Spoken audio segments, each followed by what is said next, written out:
Welcome, guys, to this third podcast we've had.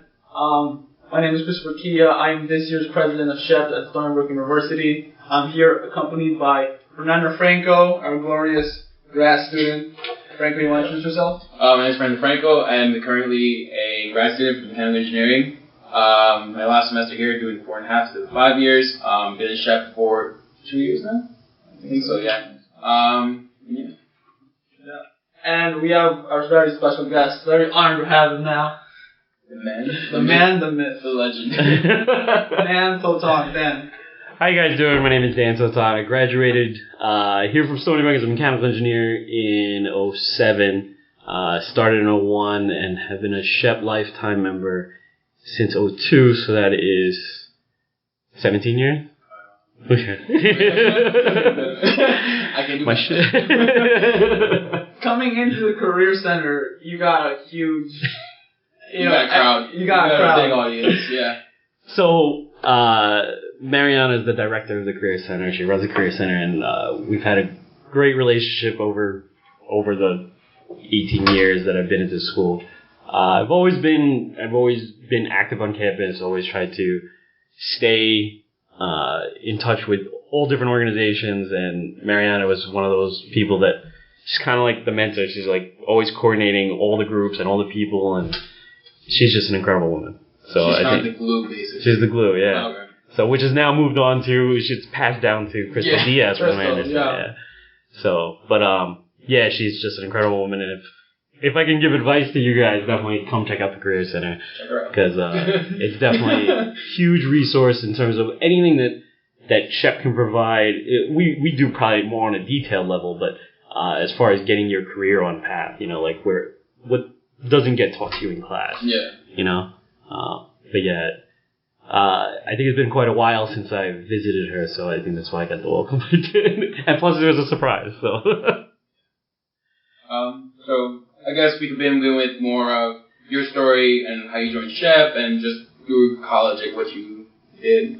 So how I joined SHPE in somewhere around 2002, one of my best friends, Jose Reyes, Honduran cat, and he asked me and my buddy, Andrew Chin, who's Chinese, and so he's like, yo, come check out SHPE. And we're like, dude, we're Asian, like we're not Hispanic, you know what I'm saying? It's like, no, it's not like that, man, just check it out, it's a cool organization, it's really, career oriented. I'm like, I don't like, whatever, alright, let's go check it out. It was a Wednesday, it was a general bonding meeting, so we're gonna go check it out, and I loved it.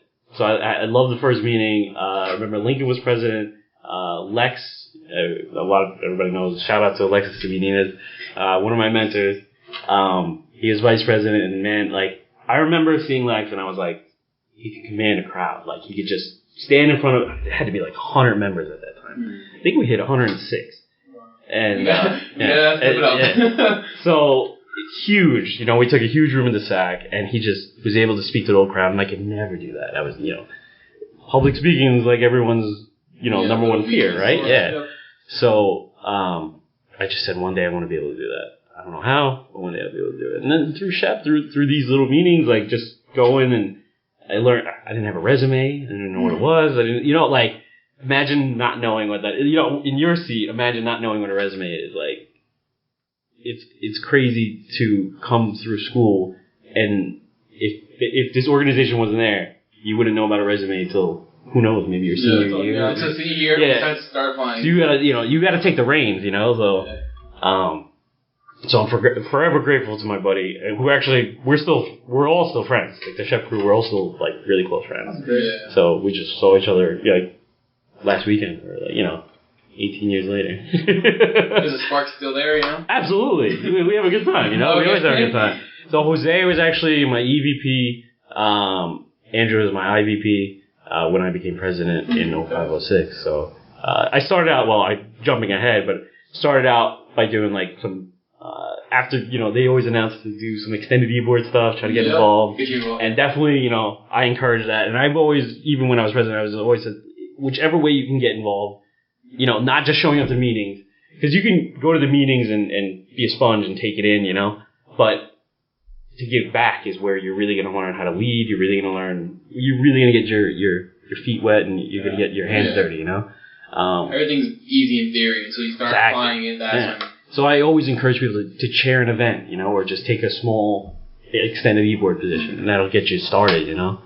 So what positions did you have, I guess? I did public relations, and then became director of public relations, then president in 2005.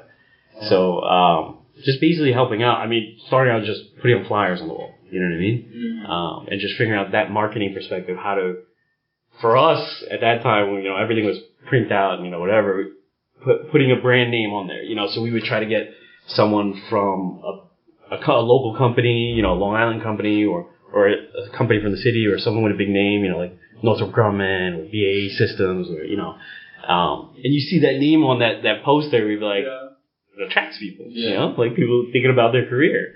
So whether it was a resume workshop or whatever, I think it was always a good draw, you know. So can you just walk us through how you went from like a college student to like transitioning into like caring more about your career, and like what are the career paths you took, you know, like? I mean, caring about my career really started with SHPE. Like I said, I don't think I would have ever gotten to where I needed to be by the time I graduated without SHPE. Actually, I don't think that is a statement. I definitely would not be ready if it wasn't for SHPE. I think it's a common thing, honestly. Yeah. I think we can all share. Yeah. Like you go, like I owe my career, you know what I mean, to SHPE. I'm not joking when I say that to people. People think I'm joking or I'm exaggerating. It really like makes you like, start thinking. You know? All right, so where we left off last time was we were talking about when did you transition into caring more about your career? Yeah.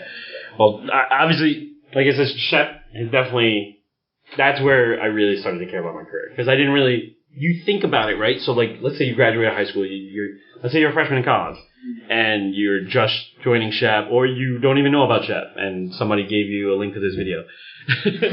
Like, seriously, like, you kind of think about it, right? You think like, on like a third grade level, like I want to be a fireman kind of thing. Like you walk in, you're like, all right, I want to be a mechanical engineer. But what is a mechanical engineer? What do they really do? How do I know what that really means? And mechanical engineer is so broad.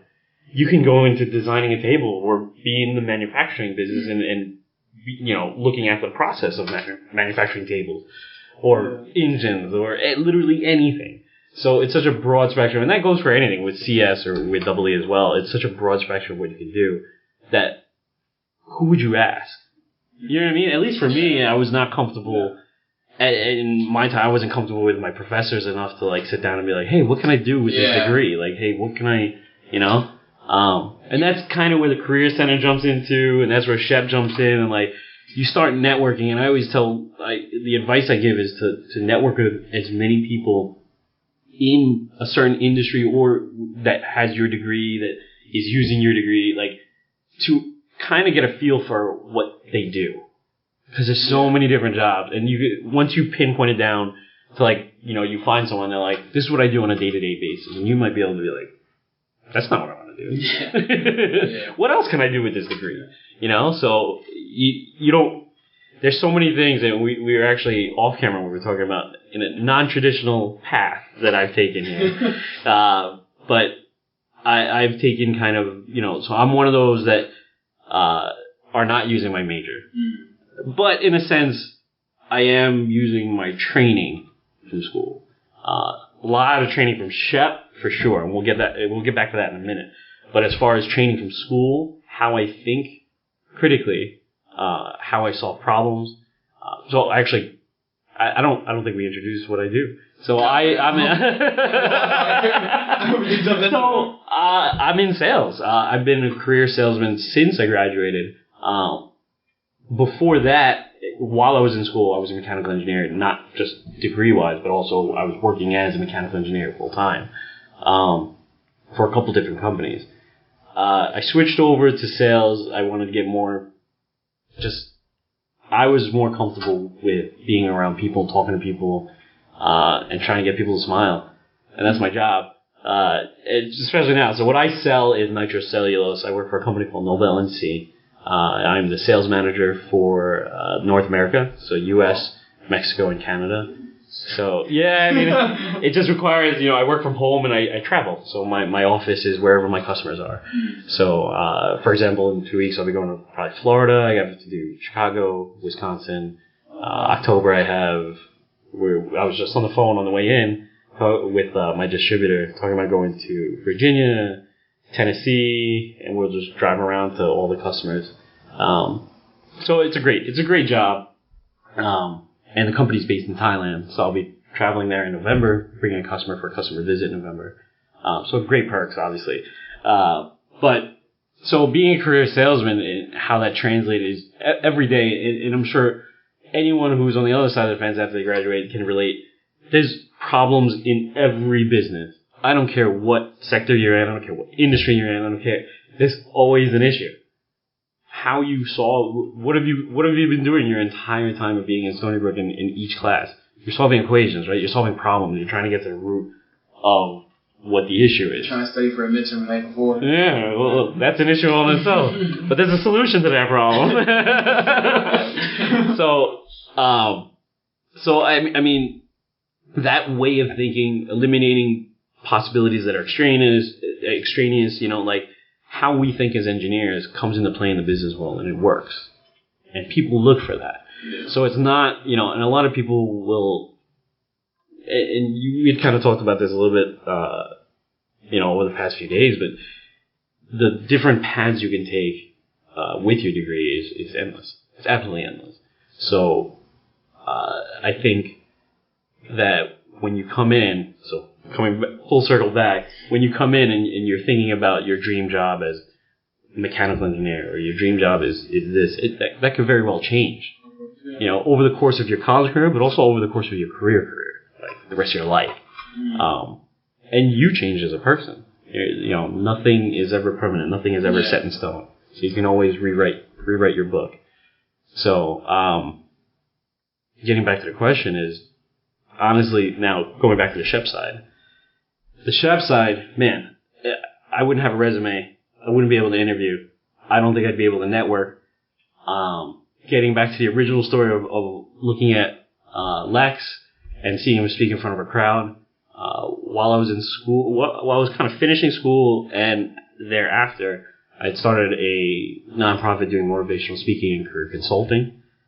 So I was not, as president, I was able to speak in front of 60 to 100 people, and I spoke at, I don't know if you guys know NELA, the conference every year, it's National Institute of Leadership Advancement. It's a SHPE conference, but it's specifically designed to groom the next leaders of SHPE.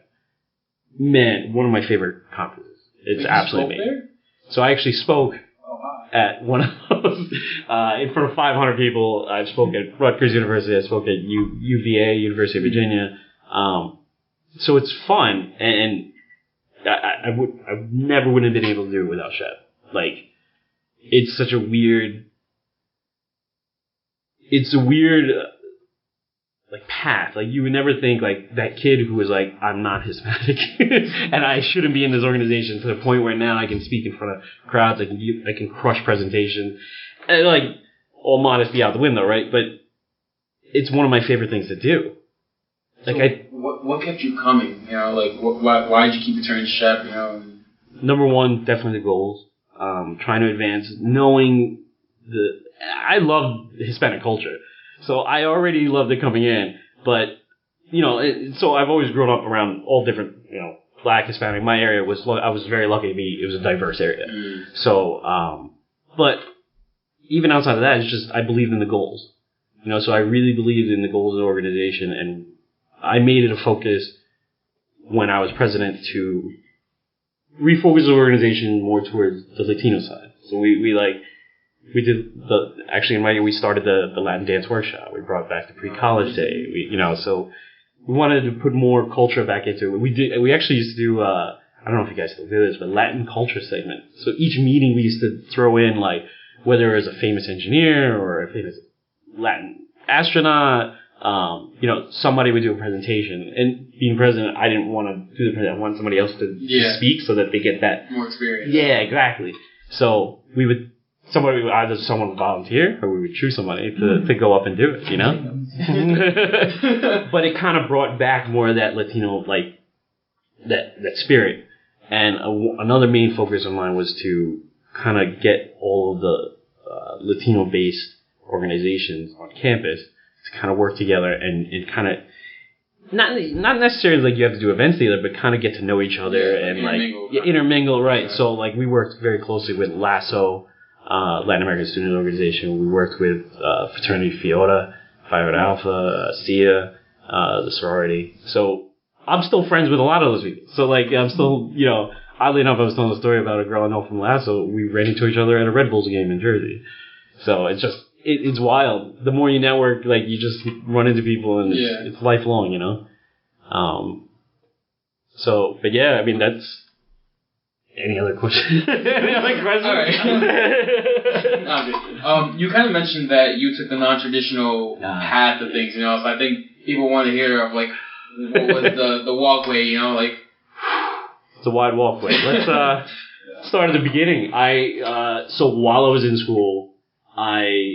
like I said, I worked full time, so I volunteered for an ambulance company, and I started that September of 2001, so I just started school, and it was, oddly enough, and then it's September now, it was right before September 11th, so not to get too, you know, down about in the podcast, but I actually had friends go in from the ambulance company, and they're fine. But it's just wild. We're all the way out here in Long Island, but we sent an ambulance. We actually donated an ambulance to the Port Authority. So it was always a great experience. So I rode for the ambulance company for 10 years. I volunteered every Friday night. So oddly enough, one of my guys that I rode with worked for an engineering company. And he's like, dude, you never told me you were a mechanical engineer. I'm like, sorry. He's like, I work for a mechanical engineering company. I'm like, no way. So we started talking about AutoCAD, and we started talking about designing, and so he drafts, so he does drafting, so he would do everything in AutoCAD, and so I worked for him. So I started drafting, then started doing more engineering work, and that's how I started my engineering career. And that was in 2002, so that was like while I was in school, yeah. Oh, okay. So you were kind of like interning? Interning, but I was also getting paid. I'm not gonna lie. I paid my way through school. The loans were under me. Everything was me, you know. So I did that work, and then eventually I started my own business as well, working on cars, mechanic work. So that stuff I did since I was a kid, and detailing cars. So it's all stuff to keep me busy and to support my finances of going to school. So what that leads me to is having a tough time in school. So I always had a tough time in school, even through high school and middle school. But doing all of this and getting very involved in everything, something had to give. So something had to suffer. So through the years, I definitely suffered through a lot of classes, which in turn, oddly enough, as much as SHPE opened me up to become like an extrovert, like the person who I should be, in class, I was really more of an introvert and really more scared of the professor and scared of like this professor knowing that I don't know anything. You know what I mean? Like, disappointing. I mean, yeah, exactly. Yeah. And like, if he called on me, like, oh, I don't know what you're talking about. Like, you lost me half an hour ago. So honestly, a little bit of fast forward just to give you an idea of how bad I did in school. I graduated with a 2.1 average. So, and that usually opens up a lot of eyes, and people are like, is that possible? Yes, 2.0 is the minimum. But it's not easy. It's not easy. It's not an easy path after that. So in other words, like, if you have the shot of getting that 3.0, get it. Yeah. Like, go for it and at least make that minimum so that life is so much easier. Because you're going to go to the SHPE conferences, you're going to go to Mila, you're going to go meet so many people, and everybody's going to have this minimum, you're going to see it, minimum GPA, 3.0. Some of them are 3.2. Some of them are 2.8. But most are 3.0. And that's your baseline of where you want to be, at a minimum. So I struggled to get, even though I had my jobs and I kept dovetailing one into the other, networking and always working in the field, getting an internship for a major Fortune 500 company was difficult. I would go, had my resume, and you saw all the work that I've done, all the experience I've had. I was able to talk engineering. It was just that one number. And it was just that one number. Yeah. Just that one number. So I'm sure many of you guys can sympathize. I'm sure many of you guys are like, oh, I'm in that boat. Man, what do I do? I'm getting rejected left and right. And it's true. I got rejected left and right. One story, I went to a chef conference. I landed an internship with a Fortune 500 company. I'll keep it nameless. And I was given the offer letter, everything. And when it came time to almost leave, they retracted the offer. So the guy who recruited me knew my average, and he said he would fight for me. But then when it finally got to HR, even the manager fought for me. When it got to HR, the minimum was the minimum. That was it. So they took it. So it's harsh. It's a harsh reality, man. You gotta be, you get beat up, but you gotta get back up, So how did you overcome, those hardships because of the GPA, and how did you get over that? You fall down 8 times, you got to get up 9, right? That's the old saying. And the old sales saying is, for me, I always refer back, I watch a lot of baseball. Batting 300 is good, right? Which means you swing and miss, or you watch the ball fly by 70% of the time. So 70% of the time you're getting rejected. Hurts, but once you get over the hump of knowing that hitting 300 is good, that getting rejected 70% is fine, you that level of confidence, then you're past everything. So getting back to the grades, which is actually a little bit more important than the sales side, especially for the audience. I always suggest, and I'll mention on camera, but on camera you had asked me, how is it possible? And I mentioned that I've helped students get above a 3.0, improve their grade. Like, how do you do that? You tutor? No. I've never tutored anyone. With that average, honestly, I should have never tutored anybody. But when I was in school, I knew the owner of my company. Like, I knew him on a first-name basis. He knew who I was. He knew my work. I also knew CEOs of companies. I knew high-ups, managers, VPs. And that's just networking. That's the chef side. That's, just me getting out there and networking and chef conferences, all that kind of stuff. And why did I have all those in my phone book, but not my professors? So if, as a student, what is your job? Your job is to be a student and get good grades. That's your performance review. Your KPIs or your key performance indicators are your grades. That's your job. And you don't have to be the best at it. You don't necessarily have to have a 4.0. Just like people know you're going to screw up at work at some point. But as long as you have that 3.0, you're good. So why am I not networking with my professors? Why am I not having more self-confidence to go above and beyond and go to office hours? Show up at his office and be like, hey, how'd you get into teaching? Why would you pick mechanical engineering? I'm new. I'm a mechanical engineer, but I'm not a mechanical engineer. I'm just a student that hasn't, I just declared it. What does that really mean? So what does it mean to you? So a lot of what I advise my mentees to do is just simply go and talk to their professors. Network with your professors as if they were CEOs, as if they're going to provide you with your job, because that is your boss. And a lot of them find success in it. And the real secrets are, they're going to tell you secrets. They're going to, as they get to know you and they like you, you make them smile, they're going to tell you secrets. They're going to tell you what's on the exam. They're going to tell you, those little things. They just can't help it. Because we help out who we like. And tying it back to sales, we buy from who we like. So, the struggle of getting into the non-traditional path, I don't recommend it for anyone, which is why I try to help people to not go down that path of struggling. But at the same time, it's built me to the point where I am today and strong-willed enough to be rejected and be able to come back and still come back to a company that I know I have to sell to, and I still have to go and I'll get rejected. Fine. It's fine. One day you're going to buy from me. And one day I'll make you smile. That's my job. I want to make you smile. I get to take you out for steak dinners, have a nice drink. Take us up for dinner. Yeah. Alright, so, I think we're going to take a little break now, and we'll be back. We're back from our break. Ben, I wanted to ask you this question about that's been going on in my mind ever since I became a senior, and I think every senior has this fear of graduating. It's coming up for me. I'm expected to graduate May of next year, and the whole idea about finding a full-time job, if you could have a job, if you do grad school, I think a lot of us feel that as it's coming up, we apply to these jobs, but at the same time, we kind of feel like we don't have as much control as we believe we do. It's kind of like a paradox. I don't know. I don't think you have any control at all. The ball's in their court. They're the employer. They're the boss, right? So they sign the check. But what you can control is your resume, your 30-second commercial, your interviewing skills, all that stuff that you should have been working on and should still be working on through SHPE.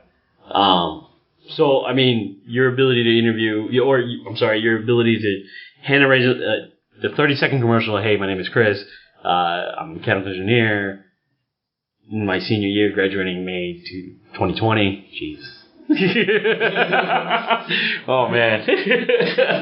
Yeah, new decade. So, 2020, that 30-second commercial with that elevator speech that you'd be able to do, and then hand over your resume, and that resume should be able to land you an interview, and then in that interview, they should love you enough that they want to bring you in for a second interview, and then from there, they hire you.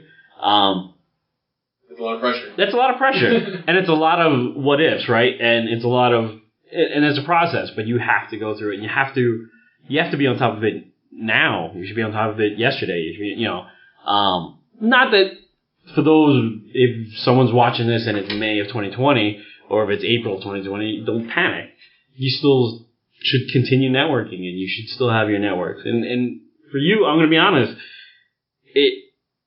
especially being in SHPE, or going to the SHPE conference, or going to the leadership conference, SHPE, when you say, I'm the president of Stony Brook chapter, it has some cachet to it. Not just because we're Stony Brook, but also because you run an organization. There's a sense of leadership there.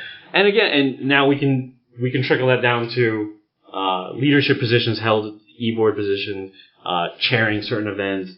So all those things gives people an idea of your skill set. So your degree, I'm going to be honest, how many people you graduated with? 1,000? Something, I don't know, 500? And then times how many schools there are in the country. Times how many schools there are in the world, right? There is a lot of people with a mechanical engineering degree that are going to graduate in May of 2020. That's the reality of it. But what distinguishes you from those other people? Your ability to lead, your ability to communicate, your ability to, talk to other people, relate what your skill set is to the interviewer or just the person you're giving that commercial to.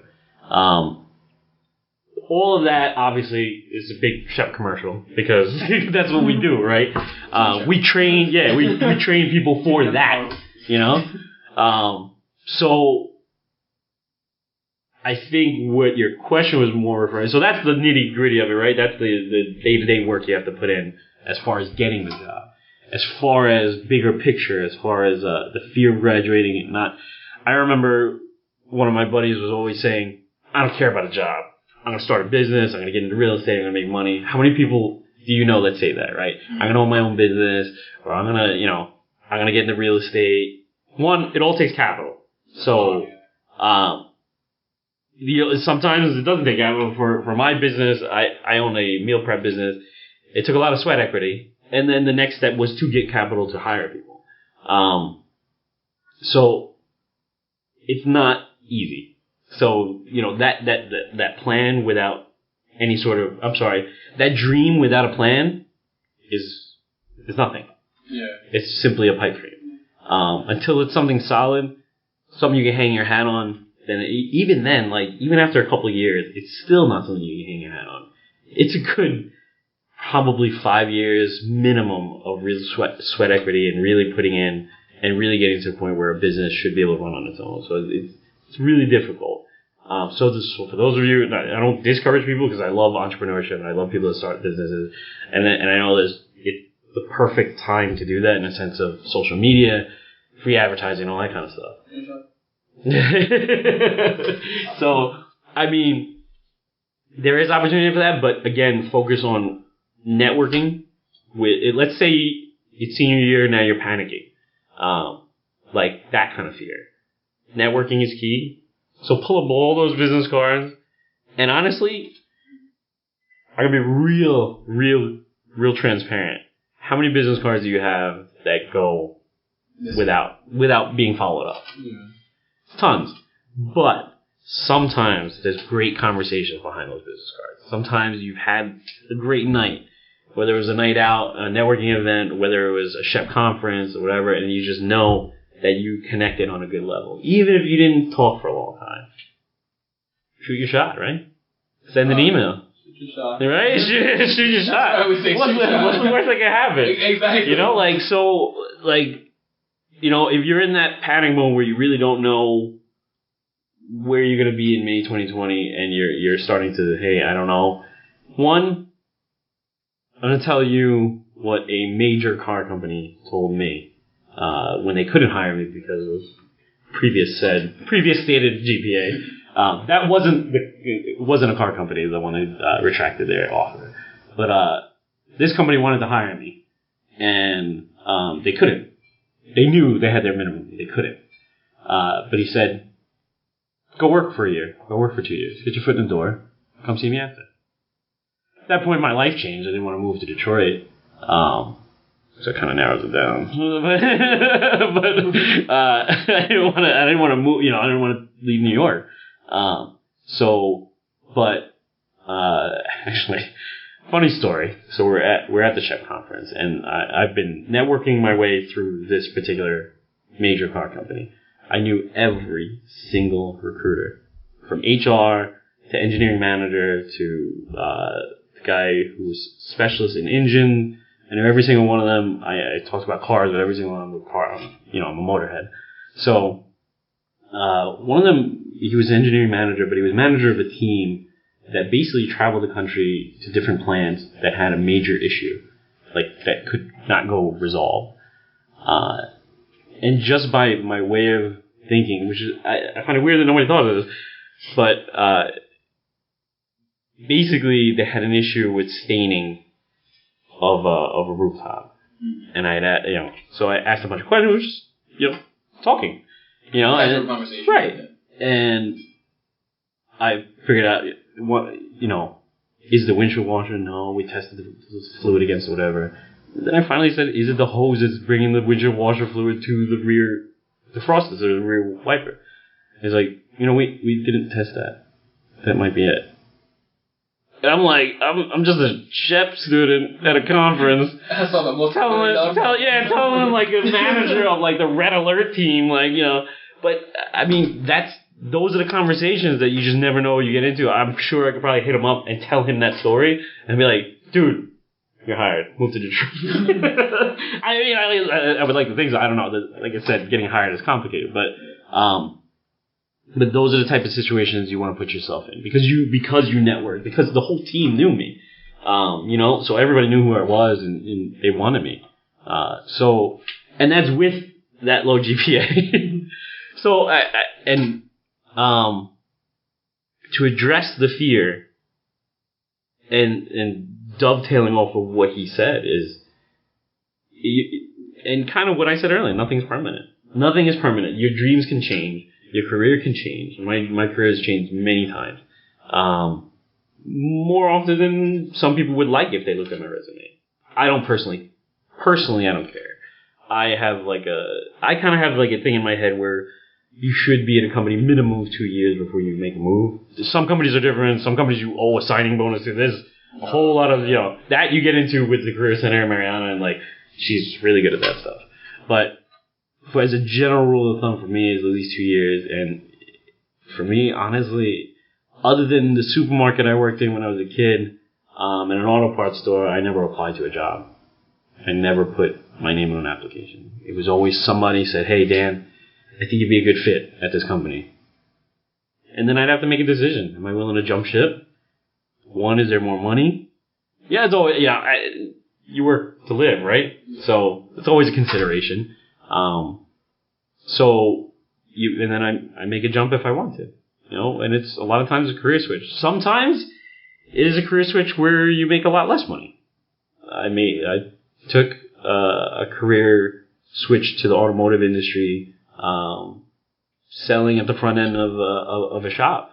It's great. It was fun. I built twin turbo cars. Like I said, I built fast GTRs, 1,800 horsepower. So cool stuff. But also took, a quarter of my pay with me. So literally living on next to it. But what is money, right? So I was at a point in my life where I could do it. So a wise man once said, money doesn't buy happiness, but it definitely helps. That's true. It definitely helps. It definitely does. But that dovetailed into selling wheels to wholesalers and to shops. And then somehow that dovetailed into owning my own business doing meal prep. So, and then now, opportunity came knocking again, and I took it. For quite a few different reasons, a little bit of, not to get really political or anything, minimum wage going up in New York. I really have a tough time with that because I was based in the city, and minimum wage going up to $15 an hour really hurt me.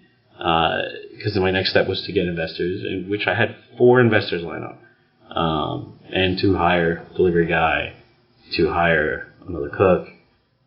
So I did everything, top to bottom, and it's weird to hear the stories back of me not sleeping.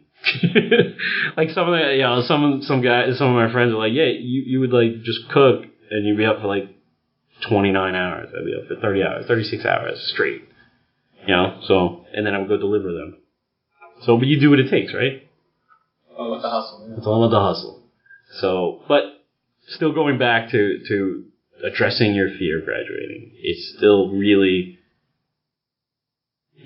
your first job is going to be a stepping stone. I mean, some people might be really, really, really, really lucky where they don't ever make a move after their first job out of college. I find that really lucky, not because you're complacent, it's because you're happy doing what you're doing. You like what you're doing. There's room to grow. There's room to grow in terms of finance. There's room to grow, as a person, or become a manager, or hire an engineer, whatever. But it feels like that's unlikely. That's probably 5-10% of people now. Yeah. So keep in mind, there always will be other opportunities. There always will be another way to shift your career. And if you want to, let's say, I consider myself lucky, right, in a sense that I've gotten these opportunities and I never had to apply to them. But I also look at luck, I try to position myself to be lucky. You know what I mean? You surround yourself with the people of the industry you want to go to. Yeah. So, you network with the people where you want to go. And you just make friends and, then someone's always looking out for you. I wanted to bring up a question about career paths. So, a lot of us, are applying to jobs currently. We have an idea of what we want to do, what we want to work on, who we want to impact and stuff. But what we don't, for the most part, think or what we realize too late is, these opportunities aren't everywhere. They're in the middle of the country. They're across the the whole across the globe. Do you know people there? Are you gonna start fresh? Right? Is the salary different? And being at the dinner last week where we met up again, one of the alumni was telling me how for them, their job was a way to just generate revenue so they can enjoy their life. I just want to know from your perspective, for you, is work or is your career, where do you find the balance between that and your life? Not in the workplace.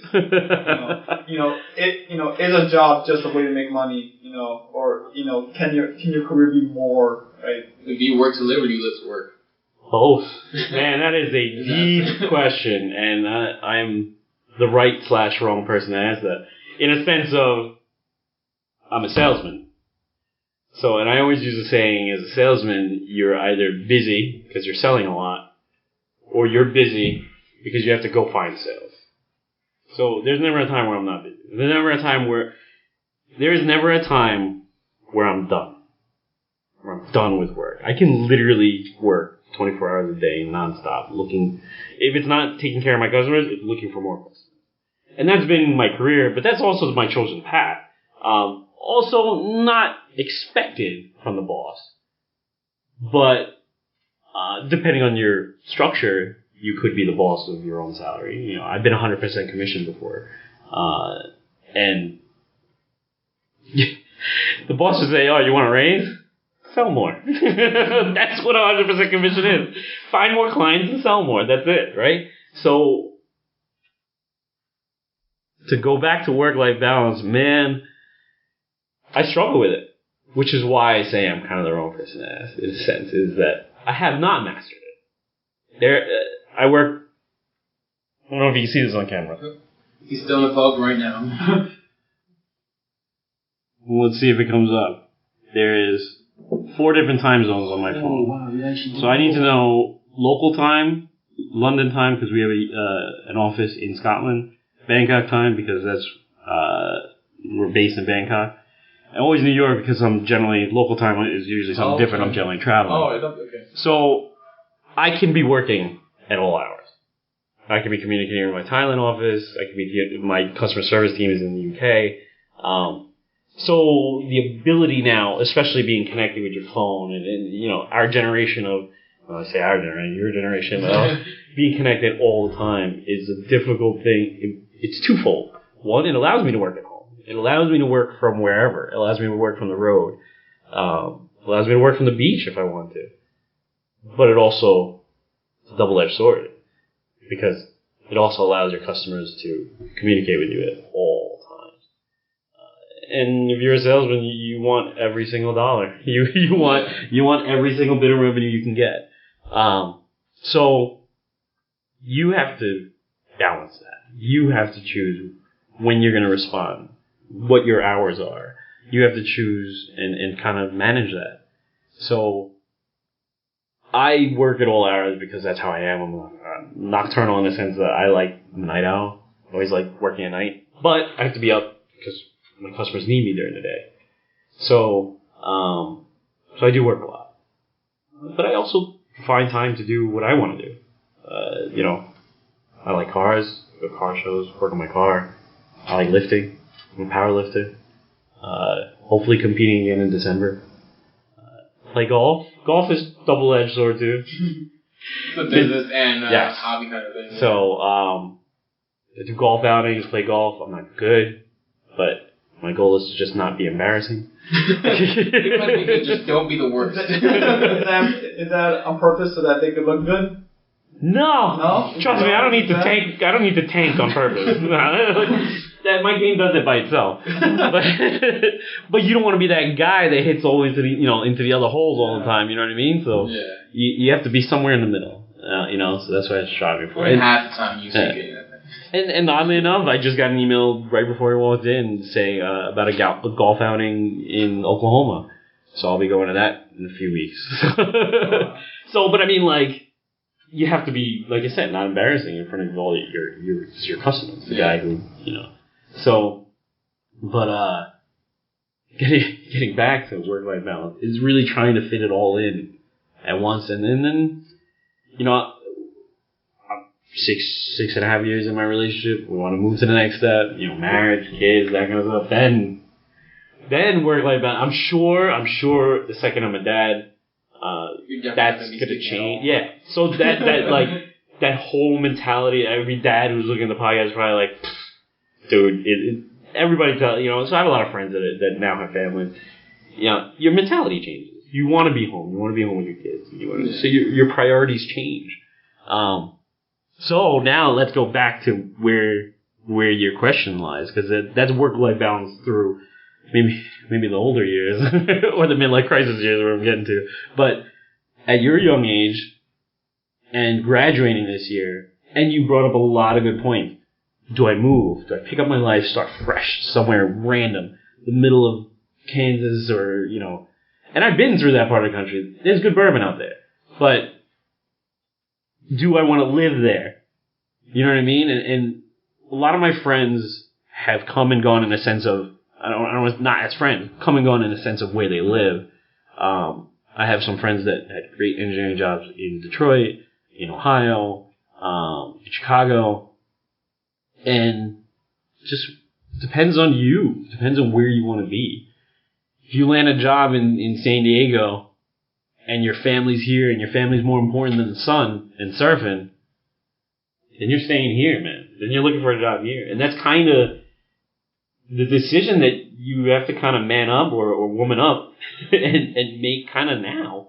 Because the jobs you're going to apply to makes a difference, right? Because that decision doesn't change. Like, you give yourself more opportunity if you're applying to places all around the country. And let's say, I think we kind of had this discussion at dinner. Yeah, if you really want to stay here, honestly, why am I wasting my time applying outside? And why am I wasting their time? Time is money, right? So how many more interviews can I be going on here if I want to stay in New York? But that's a you decision. That's like a self-discovery kind of thing. Oh, dude, yeah. And it might take you going to San Diego to figure that out. It might take a trip to Detroit. And I mean like a trip like a year or 2 years. You might have to disappear for that time. And you go, I don't want to be here. Or maybe you fall in love and you're like, and honestly, I keep mentioning Detroit, but I want to, he moved to Detroit. Yeah, I mean, I'm a cook, and there's a lot of these chefs that are now like, that are going back to like Flint, Michigan, like tough parts of town to try to revive like the culinary industry over there, which is really cool. So it's not the perception of the place. It's not, and we have, luckily, I mean, Shep has been doing really well with Boeing, crushing it out in Seattle. There's so many alumni out there, it's ridiculous. Oh, yeah. Which is awesome. Yeah, I'm alumni calling in our members and everything. Dude, I'm very proud of that. Yeah. Seattle's a great place. I'm probably going to end up going there in a few weeks. But can I live there? Can I establish a family there? If you have a wife, if you have a girlfriend, would she move there? Like, all these decisions. If you have a man, like, all that kind of stuff. Like, everything. And then you also have your family here, your mom, your dad, your brothers, your sisters, whatever, right? Aunts and uncles, if they all live here and that's really important to you, maybe you want to stay. Not to say that they're not important if you want to leave, but you have to make that decision. You gotta balance it out. Yeah. And now's the time to think about it because, like I said, why waste your time, man? You spread yourself too thin because you really want to, the focus is not so much location. You should decide that first, or kind of, like, you should have an idea of that first. And then, industry for me is kind of key as well. So if you don't want to be in a certain industry, if you're bored of a certain industry, then maybe, and certain industries are in certain places. So in New York, as an engineer, there's tons of civil engineering. A lot of construction managers. There's always something being built. And a lot of my friends are in construction. Whether it's construction management, whether it's owner's rep, selling, my first job out of college was selling air conditioning equipment. And that was in Long Island. So I stayed in New York where I wanted to be. And actually one of our alumni, Emilio, works there right now. Oh, you're not wrong. Yeah. So there's plenty of stuff you can do, or there's plenty of small companies that you could find too. I mean, everywhere. So let's say you wanted to live in San Diego, or you wanted to live in San Francisco. I don't know, make something up. You want to live in OKC because you're a big Thunder fan. I don't know. Like, wherever you want to live, you can find smaller industry to do what you want to do. It's not easy, but two main things is figuring out where your location, where you want to be, and where your goals are in terms of your career and industry. I think that's our cue to take a little break. Just a little summary of what we're going to ask next. I actually wanted to ask you, is there ever a time, or how do you deal with feeling out of control of your own life? But we'll get back to that after a little break. Well, that's a teaser. Yeah. And welcome back. So we kind of left off where I asked you, do you ever feel like your life is out of control, and how do you deal with that? And we kind of talked off camera a little bit just now about, you've been through a lot, different jobs, different experiences, college, everything is kind of like chaotic, you know. And my question for you before was, what kept you going, and what were you thinking at the time? You know, it's one thing to say like, I did this and that, but what were you thinking, and how did you keep on moving on? For me, it's the hustle. I mean, for me, I've always said that I'm always gonna. When I moved out, I said I'm always gonna make rent. I never miss rent. When I bought a car, I'm always gonna make my payment. And you just hustle. You do what you got to do to make it happen, right? So, I was talking to Chris last night. He said I might have to pull an all-nighter. You know, like, so it's that mentality. It's that, like, I don't care. I need to get what I need to get done. That will push you to the next level. For me, sometimes not sleeping, it just is what it is. Not healthy. A lot of people, you know, so I don't recommend just doing that for no reason. But to push yourself through, you got to think about the end goal. You have to think about what's important. And for me, when I was thinking about my business, I was thinking about my clients. That's number one. I was thinking about my clients and how disappointed would it be if I had to make a phone call on Monday and say, I can't deliver your food because we didn't finish. But dude, there's been times where at 7 a.m. on Monday, we're still weighing the food and packing the food, putting it into the coolers and putting it into the car. And I'm driving out to Manhattan. I drove everywhere from Jersey to the city to Eastern Long Island.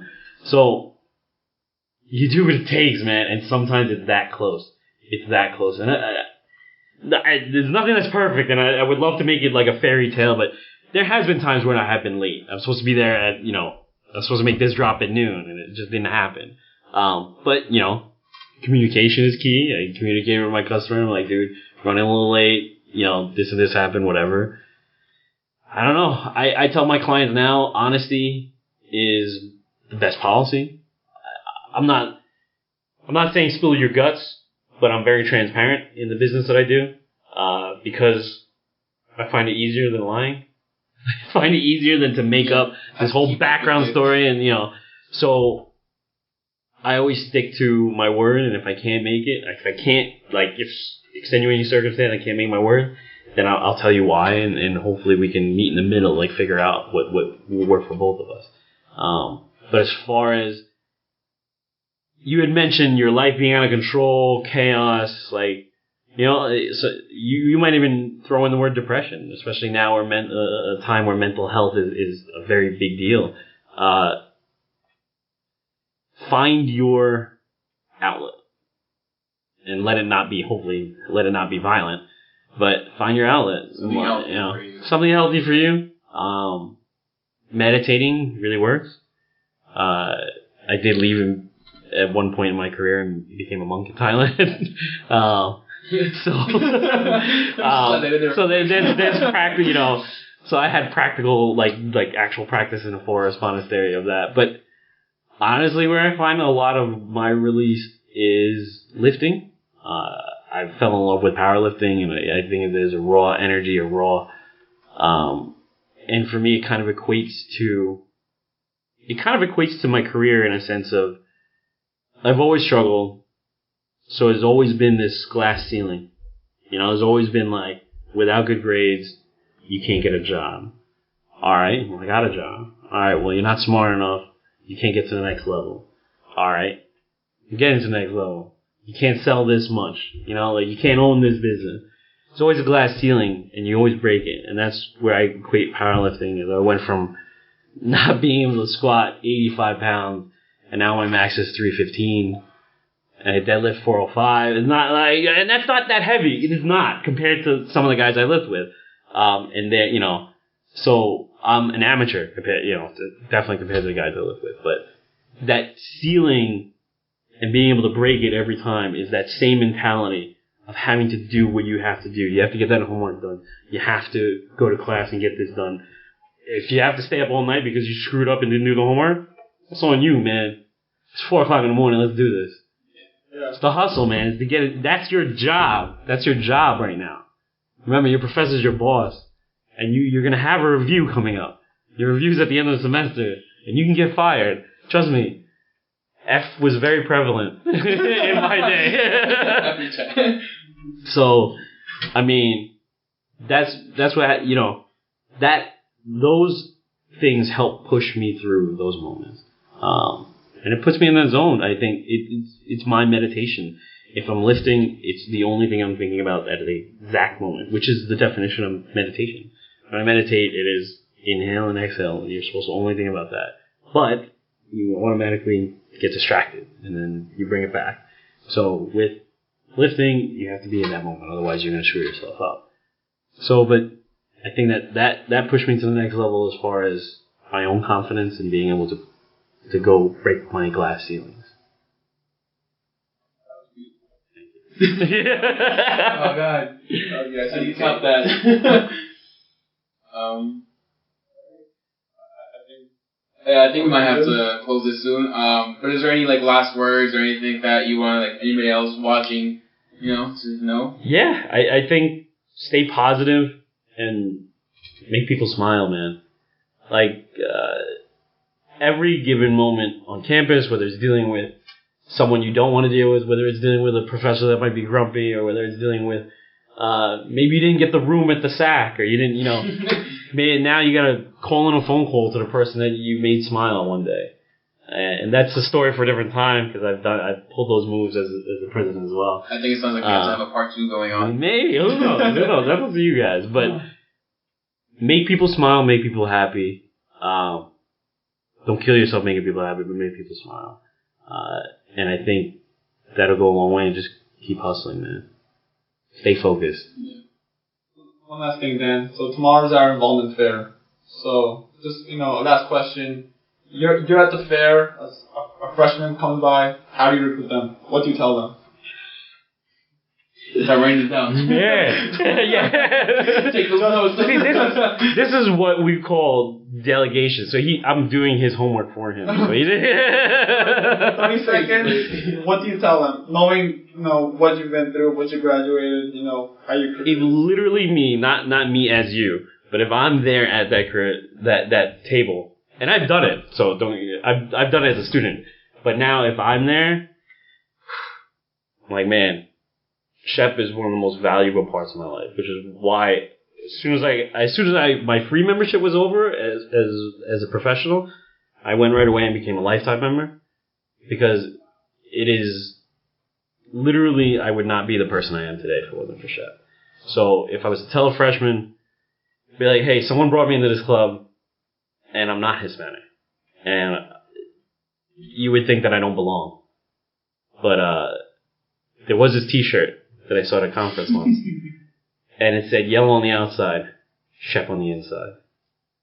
And I think that describes me, man. Like, I think learning how to change your career, actually create a career where I knew nothing. I had no resume, no nothing, no interview skills, no networking skills, no presentation skills, no way I was speaking in front of a crowd, to the point where I am today, and it's all due to SHPE. How do you put a price on that, man? It's a membership dues. Nothing. It's like dropping the bucket. The investment is next to nothing. Just a little bit of sweat equity, a little bit of time, and you become a leader. And man, this organization will change your life, and for the better. And not only that, lifelong friends. Lifelong friends. 18 years, I'm still friends with my SHPE buddies. I mean, yeah, we had the alumni dinner. You still, you looked as if you were close to everybody, as if it was just yesterday that you just graduated, Dude, that's how close we all are. You know what I mean? And each generation, it's kind of weird. I'm old now, man, but each generation, we still connect. So it's still like that ongoing, it's amazing. So family. La Familia, baby. La Familia. There you go. Dan, thank you for being here. Thank you for coming. Thank you for having me. There's no audience on my clap for you. No, stop. Thank you, guys. Gosh. Thank you for having me. Thank you so much for coming, honestly. Anyway. And we're done. That's how you close out, man. That was a good close out. That was good. We all.